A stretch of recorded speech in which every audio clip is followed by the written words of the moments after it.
suppose I remember being inspired by the pale blue dot, a famous picture, photograph that the voyeur took. I always thought about writing a song about that moment that Carl Sagan had when he saw the picture for the first time, and he, it being the farthest away picture that we have from Earth, it must have been a type of catharsis to see how small we are. So I would say that was the original seed for the song.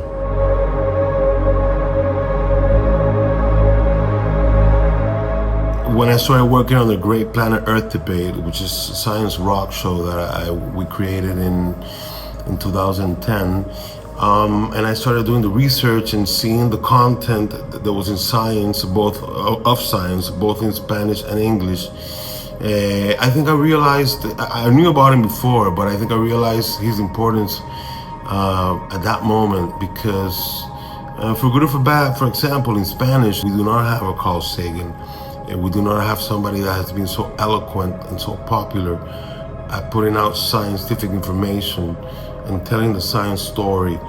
So I see the value of somebody who dedicated themselves to trying to make those concepts popular.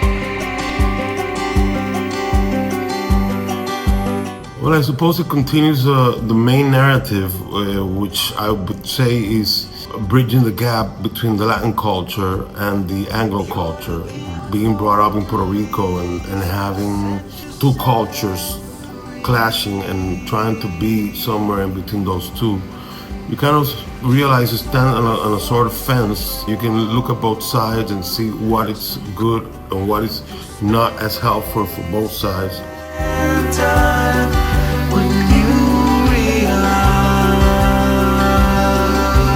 I don't know if they don't quite overlap.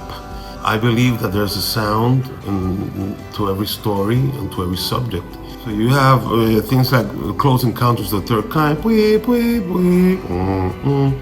which is an important part of the story, and all that great music that John Williams did and people like him for the movies. So no, I think that every story has a sound, a melody, and a soundtrack, and I don't think they're divorced. You just brought me back. Same feeling that the pale blue dot generated in me. I thought it was interesting that a potentially more technologically advanced civilizations have value and can't do music or groove like we do. I thought that was an interesting juxtaposition. We were never meant to feel so far removed. I try to respond to the music.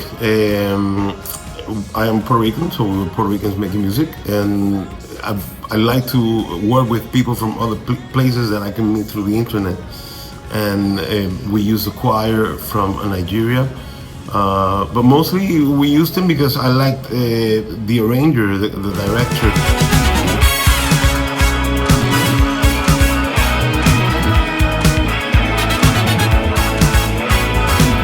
We didn't really talk that much about it. I let him be, and I let him present his idea, which is what I normally do with musicians, which is what I did with Joe.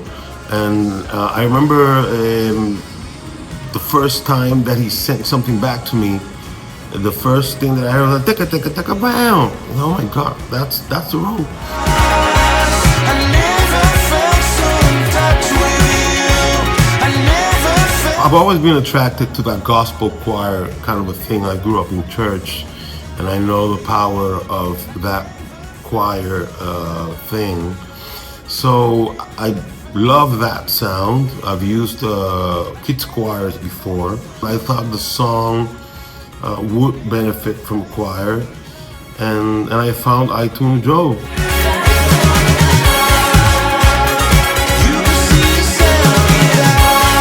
But I don't know if I did manage to balance it. I presented what we hear.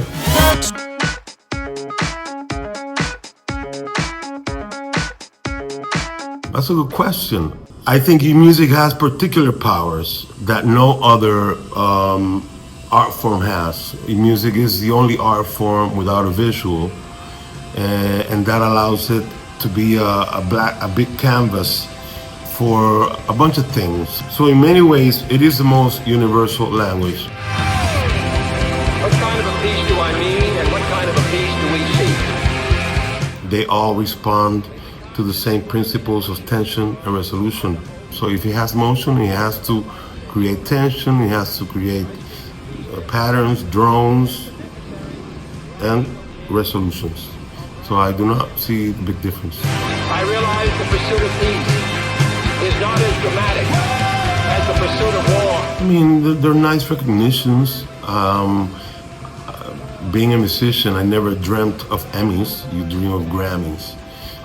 So it's kind of weird to have them. It's nice to have the recognition, and I really appreciate it. And man can be as big as he wants. No problem of human destiny is beyond human beings. Man's reach. I would say that our history of two cultures and two languages crashing, which allows somebody like me to understand Shakespeare and understand Chespirito, that conflict informs everything I do. Final analysis. Our most basic common link is that we all inhabit this small. Music creation is completely a technological endeavor. You need instruments, you need musical instruments. Other than the voice, you really don't have much more instruments, so you need technology. So I think technology has always been a part of it. What is changing now is now that we're developing a kind of technology that can do things that if we give that away, then I'm not sure what is ours anymore. Technology will continue to be an important part of music and everything. And as these new powers that we haven't had before come, I think we're gonna make a few mistakes. I believe we've been going through the greatest technological revolution ever since the internet and the phone, and we're just barely trying to understand how to go about it. But I cannot see technology and music divorcing themselves. And I think we're going to go into a very interesting new world where we're going to try to define the boundaries of technology in everything, not just music.